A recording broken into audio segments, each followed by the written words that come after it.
Seorang wanita diculik, menendang lampu belakang mobil, lalu mengeluarkan tangan. Terus-terusan meminta tolong. Mobil belakang sadar ada yang tidak beres. Kemudian menelepon polisi. Polisi mengecek plat nomor yang ia berikan. Tapi pemilik dari mobil itu tidak benar. Sepertinya para penculik itu menggunakan identitas palsu. Si penelepon yang baik hati menyusul.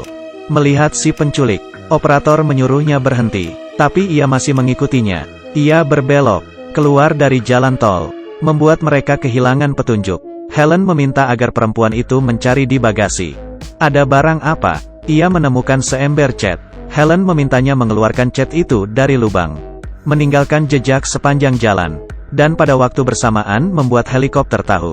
Mulai mencari orang di belakang mobil si penculik. Menyadari cat, tapi ia tidak sadar bahwa orang di depannya adalah seorang penculik.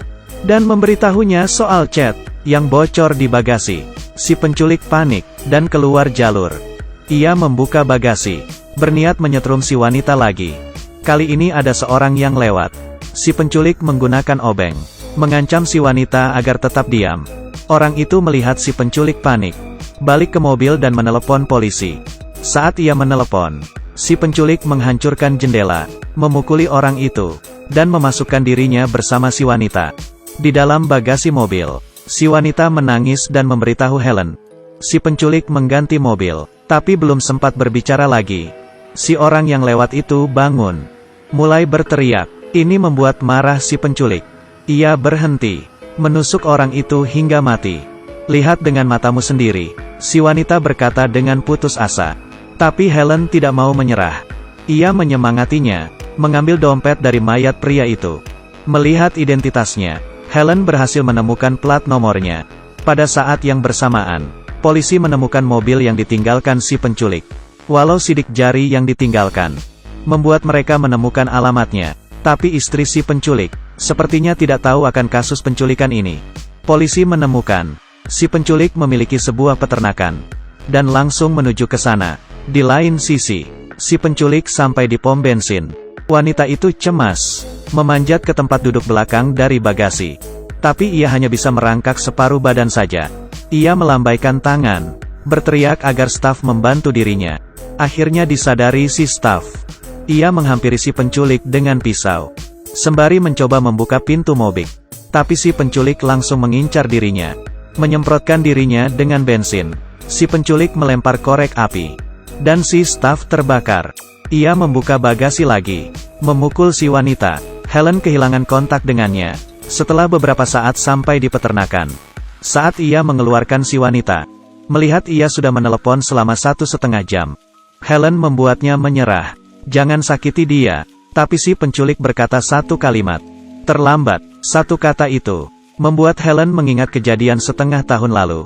Seperti di layar, Helen menangis. Setengah tahun lalu, si penculik adalah seorang pembunuh yang mengincar wanita. Sorenya, polisi tiba di peternakan. Mereka mencari beberapa kali, tapi tidak menemukan jejak apa-apa. Si pembunuh gila menaruh wanita itu di meja operasi, membawa tabung oksigen, dan membuka baju, membuka sepatu, memutar lagu. Ia mulai mencuci kepala wanita itu. Di saat yang bersamaan Helen datang ke rumah si pembunuh. Dengan hati-hati, mencari, menemukan basemen tersembunyi. Ia ingin memanggil polisi, tapi handphonenya malah terjatuh. Di basemen tidak ada sinyal. Demi menyelamatkan wanita itu, Helen pelan-pelan menuruni tangga masuk. Dengan hati-hati mencari di ruangan, si pembunuh muncul. Helen langsung bersembunyi. Si pembunuh juga hilang. Ada darah di mana-mana. Helen bersembunyi di lemari dan tidak berani keluar. Melalui celah, ia melihat si pembunuh mengambil wig, menciumnya. Kali ini Helen sangat ketakutan. Itu bukan rambut palsu, tapi rambut orang sungguhan. Ternyata ia membunuh kakaknya. Dulu memiliki rambut pirang yang cantik. Kemudian tidak lama ia meninggal. Dan itu membuatnya mulai jadi pembunuh. Dan mengincar gadis pirang, mengoleksi rambut. Kali ini tampaknya ia berhasil menemukan Helen. Pelan-pelan menghampirinya. Helen bernapas. Untungnya si pembunuh hanya mengambil baju saja, menciumnya dan kemudian pergi. Ia kembali ke ruangan operasi tadi. Mengambil pisau kecil, bersiap memotong kulit kepala si wanita. Sebagai koleksi baru. Dalam kejadian itu, Helen diam-diam menghampiri si pembunuh. Menghajarnya. Ketika ia memukulnya, si pembunuh langsung bangun, mendorong Helen ke kolam, berencana membuatnya mati tenggelam. Si wanita memukul si pembunuh tepat waktu. Sekarang mereka berdua berlari, tidak terkejar. Tiba-tiba si pembunuh berteriak, "Sekali lagi kamu lolos dariku." Helen menendangnya. Mereka akhirnya aman. Helen yang kaget mengeluarkan handphone, berencana memanggil polisi. Si wanita menghentikannya. Helen tahu apa yang harus dilakukan.